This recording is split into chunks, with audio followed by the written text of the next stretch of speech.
दोस्तों, क्या ऐसा भी समय आया था जब भगवान श्री राम और भगवान शिव आपस में युद्ध करने लगे? तो आज की इस वीडियो में मैं आपको बताने वाला हूं भगवान शिव और भगवान श्री राम का महाभयंकर युद्ध के बारे में। बस उसके लिए आपको वीडियो में अंत तक जरूर बना रहना पड़ेगा। और अगर वीडियो पसंद आती है तो वीडियो को लाइक जरूर कर देना और चैनल को सब्सक्राइब तो अवश्य कर देना। बात उन दिनों की है जब भगवान श्री राम का अश्वमेघ यज्ञ चल रहा था। भगवान श्री राम के अनुज शत्रुघ्न के नेतृत्व में असंख्य वीरों की सेना उन सारे प्रदेशों को विजित करती जा रही थी जहां भी यज्ञ का अश्रु जा रहा था। इस क्रम में कई राजाओं के द्वारा यज्ञ का घोड़ा पकड़ा गया, लेकिन अयोध्या की सेना के आगे उन्हें सब कुछ झुकना पड़ा।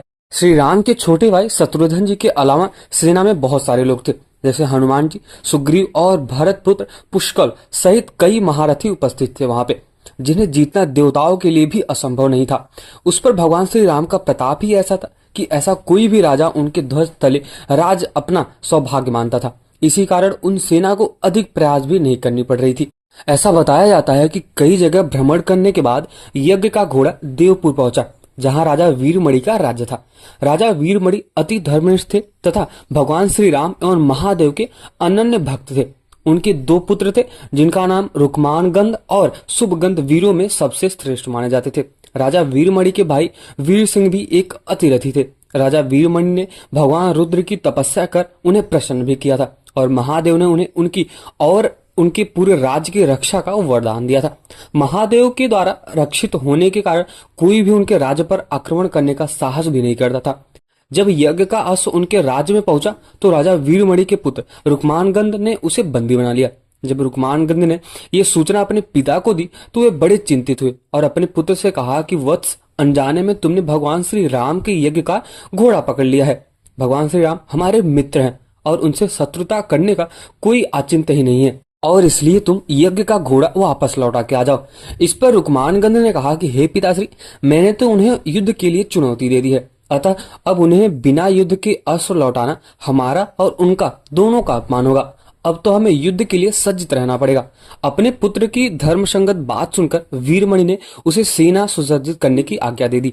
राजा वीरमणि अपने भाई वीर सिंह और अपने दोनों पुत्र रुक्मानगंध और शुभगंध के साथ विशाल सेना लेकर युद्ध क्षेत्र में आ गए। इधर जब भगवान श्री राम के छोटे भाई शत्रुघ्न जी को सूचना मिली तो उनकी यज्ञ का घोड़ा बंदी बना लिया गया है, तो वे बहुत ज्यादा क्रोधित हो गए एवं उनकी पूरी सेना के साथ युद्ध के लिए युद्ध क्षेत्र में चले गए। अब यहाँ पर शत्रुघ्न जी पूछते हैं कि उनकी सेना से कौन अश्व को छुड़ा के लाएगा। तब भरत जी के पुत्र पुष्कल ने कहा कि तात श्री, आप चिंता न करें, आपके आशीर्वाद और तात भगवान श्री राम के प्रताप से मैं आज ही इन सभी योद्धाओं को मारकर अश्व को मुक्त कराऊंगा। इसके बाद शत्रुघ्न जी की सेना के अन्य महारथी ने भी अश्व को छुड़ाने के लिए युद्ध की बात की। उनकी बात सुनकर हनुमान जी ने कहा कि शत्रुघ्न जी, मुझे आपकी और वत्सल पुष्कल की वीरता पर कोई संदेह नहीं है, किंतु राजा वीरमणि के राज्य पर आक्रमण करना स्वयं इंद्रदेव के लिए भी कठिन है, क्योंकि ये नगरी महादेव द्वारा रक्षित मानी जाती है। अतः उचित यही होगा कि हमें भगवान श्री राम को इस विषय में सूचित करना पड़ेगा और सूचित भी करना चाहिए। राजा वीरमणि भगवान श्री राम का आदर भी करते हैं और बहुत ज्यादा सम्मान करते हैं, इसलिए वे उनकी बात नहीं टालेंगे और युद्ध की आवश्यकता भी नहीं पड़ेगी।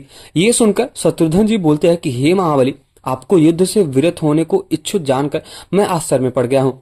हम जैसे सेवकों के रहते यदि भैया को युद्ध भूमि में आना पड़े तो हमारे लिए अत्यंत लज्जा की बात है। हम क्षत्रिय हैं और अब इस युद्ध में पीछे नहीं हट सकते।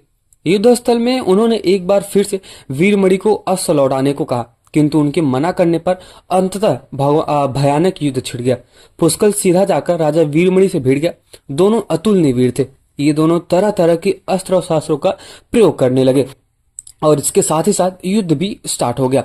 हनुमान जी राजा वीरमणि के भाई महाप्रतापी वीर सिंह से युद्ध करने लगे और रुक्मानगंध और शुभागंध ने शत्रुघ्न जी पर धावा बोल दिया और इधर पुष्कल और वीरमणि में घमासान युद्ध छिड़ गया था।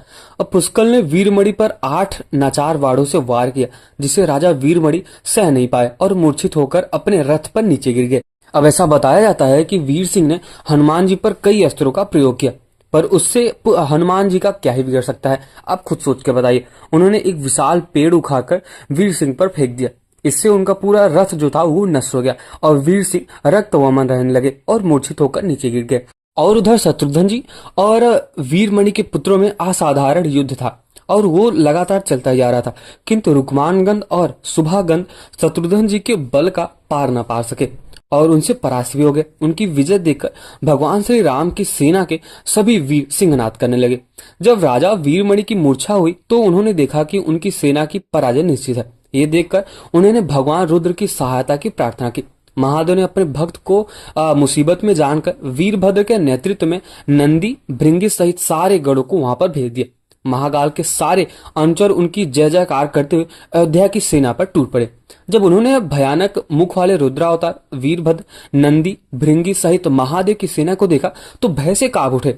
शत्रुघ्न जी ने कहा कि जिस वीरभद्र ने बात की और बात में दक्ष प्रजापति का मस्तक काट डाला था, जिसे स्वयं नारायण भी परास्त न कर पाए, उसे युद्ध में कैसे हराया जा सकता है। ये सुनकर पुष्कल ने कहा कि हे तात्री, आप दुखी ना हो, मैं अभी वीरभद्र का मस्तक काटकर अपनी सेना के आभार प्रदान करता हूँ। ये कहते हुए पुष्कल सीधे वीरभद्र से जा भिड़े। जब हनुमान जी ने ये देखा तो उन्होंने शत्रुघ्न जी से कहा कि ये तो अनर्थ हो गया, और यहाँ पर वीरता दिखाते हुए पुष्कल और वीरभद्र से युद्ध करने लगे। उनका युद्ध कौशल तो वीरभद्र के लिए केवल एक खेल है। ये सुनकर शत्रुघ्न जी निराश होकर बोलते हैं कि हे महावीर, पुष्कल को भ्राता भरत ने मेरे भरोसे युद्ध भूमि में भेजा है। अगर उसे कुछ हो गया तो मैं उन्हें क्या ही उत्तर दूंगा। हे पवन पुत्र, अब जैसे भी हो पुष्कल को वीरभद्र से बचा लो आओ। अब ये सुनकर हनुमान जी अविलंब पुष्कर की सहायता के लिए वीरभद्र की ओर बढ़ गए, और उधर पुष्कल जी ने अपने सारे दिव्यास्त्रों का प्रयोग वीरभद्र पर कर दिया था। लेकिन वीरभद्र ने उसे बहुत ही अच्छी तरीके से और हंसते हुए काट दिया था। उन्होंने पुष्कल से कहा कि हे बालक, अभी तुम्हारी आयु मृत्यु को प्राप्त होने के लिए नहीं है, इसलिए युद्ध क्षेत्र में से हट जाओ। किंतु पुष्कल ने उनकी बात ना सुनते हुए उन पर शक्ति का प्रहार कर दिया था, जो सीधे वीरभद्र के मर्म स्थान पर जा लगा था। इसके बाद वीरभद्र ने क्रोध में आकर अपने नखों से पुष्कल का मस्तक काट डाला था। महावीर के मतलब हनुमान जी के वहां पहुंचने से पहले पुष्कल वीरगति को प्राप्त हो गए थे। जब हनुमान जी ने ये देखा तो क्रोधित होते हुए, हे वीरभद्र, जिस प्रकार तुमने पुष्कल का वध किया है, अब उसी प्रकार तुम्हारा भी अंत निश्चित ही समझो। ये सुनकर या फिर ये कहकर हनुमान जी ने वीरभद्र पर धावा बोल दिया। दोनों रुद्रावतार, एक हनुमान जी है वो भी भगवान शिव के अवतार माने जाते हैं, और जो रुद्र जी हैं मतलब वो भी भगवान शिव के अवतार ही माने जाते हैं। दोनों अपराजय योद्धा थे, और जब दोनों महावीर एक दूसरे से टकराए तो ऐसा लगा जैसे प्रलय आ जाएगा। वीरभद्र ने हनुमान पर कई ऐसे अस्त्रों का प्रयोग किया, ऐसा प्रहार किया जिससे हनुमान जी का पूरा शरीर रक्त रंजित हो गया। किंतु उनकी चिंता ना करते हुए हनुमान जी ने अपने भीषण गदा से एक मुष्टि और नखों से प्रहार करके वीरभद्र का वक्ष विदीर्ण कर दिया। उधर नंदी, भृंगी आदि गढ़ों ने शत्रुघ्न जी पर भयानक आक्रमण कर दिया था, और पुष्कल के वध से संतप्त शत्रुघ्न जी का पास में बांध लिया गया। अब अपनी सेना को विपत्ति में देख सबने स्वयं भगवान श्री राम को पुकारा। अपने भक्तों की पुकार सुनकर भगवान श्री राम तत्काल वहां पे लक्ष्मण जी, भरत सहित सब लोग वहां पे आ जाते हैं, और साथ ही साथ चतुरंगिनी सेना जो थी वो भी युद्ध क्षेत्र में आ जाती है। उन्हें देखकर जैसे तैसे पूरी सेना में प्राण का संचार होने लगा। भगवान श्री राम ने सर्वप्रथम शत्रुघ्न जी को मुक्त कराया। भरत ने देखा कि वीरभद्र ने पुष्कल का वध कर दिया है तो वे शोक में मूर्छित हो गए। अब ऐसा देखकर भरत जी ने वीरभद्र पर विभिन्न प्रकार के दिव्यास्त्रों से प्रयोग करने लगे, और उधर भगवान श्री राम ने शिवगढ़ों को महर्षि विश्वामित्र, महर्षि अगस्त्य एवं महादेव द्वारा प्रदान किए गए दिव्यास्त्रों से विदित करना आरंभ कर दिया था। लक्ष्मण जी ने अपने दिव्यास्त्रों द्वारा नंदी और भृंगी को संताप्त कर दिया। इधर श्री राम, लक्ष्मण, भरत, शत्रुघ्न और हनुमान जी जैसे वीरों से शिवगढ़ पार न पा सके, तब अब सबने महादेव का आह्वान किया। तब महारुद्र स्वयं रण क्षेत्र में उपस्थित हो गए। अपने आराध्य को देखकर भगवान श्री राम ने अपने शास्त्रों को, अपने जो उनके पास शस्त्र था धनुष बाण, उसको त्याग दिया और उनकी पूजा करने लगे, उनको सराहना करने लगे। हरि और हर का संयोग देखने के लिए समस्त देवतागण ब्रह्मदेव सहित आकाश में स्थित होने लगे। और यहाँ पे भगवान श्री राम ने महादेव की स्तुति करते हुए कहा कि हे प्रभु, आपके ही प्रताप से मैंने महापराक्रमी रावण का वध किया है। आप स्वयं ज्योतिर्लिंग के रूप में रामेश्वर में पधारे हुए हैं। हमारा जो भी बल है वो आपके आशीर्वाद के कारण है, और ये अश्वमेघ यज्ञ भी मैंने आपकी ही इच्छा से किया है। अतः मुझ पर कृपा करे और युद्ध का अंत कर दे। ये सुनकर भगवान शंकर बोलते हैं कि हे प्रभु, हे श्री राम, आप बल और तेज में स्वयं भगवान श्री हरि के समान है। जो मैं हूँ वही आप है, किंतु मैंने अपने भक्तों मतलब अपना जो भक्त है वीरमणि को उसकी रक्षा का वरदान दिया था, इसलिए मैंने इस युद्ध में पीछे नहीं हट सका। अंततः संकोच छोड़कर आप मुझसे युद्ध करें। भगवान श्री राम ने इसे महाकाल की आज्ञा मानी और युद्ध करना आरंभ कर दिया। भगवान श्री राम ने अपने सारे दिव्यास्त्रों का प्रयोग महाकाल पर कर दिया और उन्हें हानि ना पहुंच सके, इसलिए उनके बीच हनुमान ने अपने अतुलित बल का प्रदर्शन करते हुए महादेव को नंदी समेत अपनी पूंछ में लपेट लिया था। इससे महादेव का तो कुछ न बिगड़ा, किंतु नंदी का अपार कष्ट हुआ, बहुत ज्यादा उनको दुख हुआ था। और ठीक उसी समय भगवान श्री राम ने महादेव पर सम्मोहनास्त्र अस्त्र चला दिया, जिससे महादेव को निंद्रा आने लगी और वे जम्हाई लेने गए।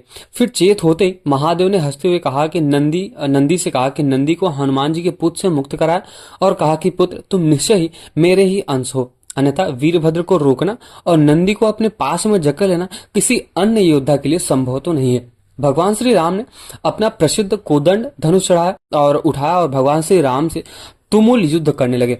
उन्होंने महादेव पर ब्रह्मास्त्र चलाया, किंतु ब्रह्मा और शिव में क्या ही भेद। अब ऐसा बताया जाता है कि भगवान श्री राम ने महास्त्र जो अस्त्र है वो महादेव को हानि न पहुंचा सका। अंत में भगवान श्री राम ने पाशुपतास्त्र का संधान किया और महादेव से बोलता है कि हे प्रभु, ये महान अस्त्र स्वयं आपने ही मुझे प्राप्त किया है, आपने मुझे दिया है और आपके वरदान के अनुसार इससे कोई परास्त हुए बिना नहीं रह सकता। अंततः इस अस्त्र का प्रयोग मैं आपके ही ऊपर करता हूँ। अब अपने वरदान की रक्षा स्वयं आप ही करे। ये कहते ही भगवान श्री राम ने वो महान दिव्यास्त्र भगवान शिव पर चला दिया। वे अस्त्र सीधा महादेव के हृदय स्थल में समा गया। भगवान श्री राम की इस अद्भुत युद्ध कौशल से भगवान श्री राम मतलब भगवान श्री शंकर जी संतुष्ट हो गए। उन्होंने प्रसन्नता पूर्वक श्री राम से कहते हैं कि हे पुरुषोत्तम, आपने और आपकी सेना ने इस युद्ध में महान पराक्रम दिखाया है, जिससे मैं अत्यंत प्रसन्न हूँ। अतः आपकी जो भी इच्छा हो आप मुझसे मांग लीजिए। इस पर भगवान श्री राम ने कहा कि प्रभु, कृपा कर इस युद्ध को समाप्त करें और साथ ही साथ इस युद्ध में पुष्कर सहित जो भी योद्धा वीरगति को प्राप्त हुए हैं, वो आपकी आज्ञा से वो जीवन दान उनको वापस हो जाए। तब महादेव ने ये दोनों जो भी योद्धा मरे हुए थे सबको जीवन दान दे दिया और सब लोग जीवित हो गए। इसके बाद उनकी आज्ञा से राजा वीरमणि ने यज्ञ का घोड़ा भगवान श्री राम को वापस लौटा दिया और अपना राज रुकमान गंध को सौंप दिया और वे भगवान श्री राम की सेना के साथ दिग्विजय की यात्रा को चल दिए। तो कुछ इस प्रकार थी मतलब भगवान श्री राम और महादेव का युद्ध, महाभयंकर युद्ध चला था। तो अगर आपको ये वीडियो पसंद आया हो तो वीडियो को लाइक जरूर कर देना और चैनल को सब्सक्राइब तो अवश्य कर देना। और अगर आप भगवान श्री राम के और महादेव के भक्त हो तो जय श्री राम जरूर लिख के देना और ओम नमः शिवाय। मिलते हैं किसी और वीडियो में, तब तक के लिए जय श्री राम।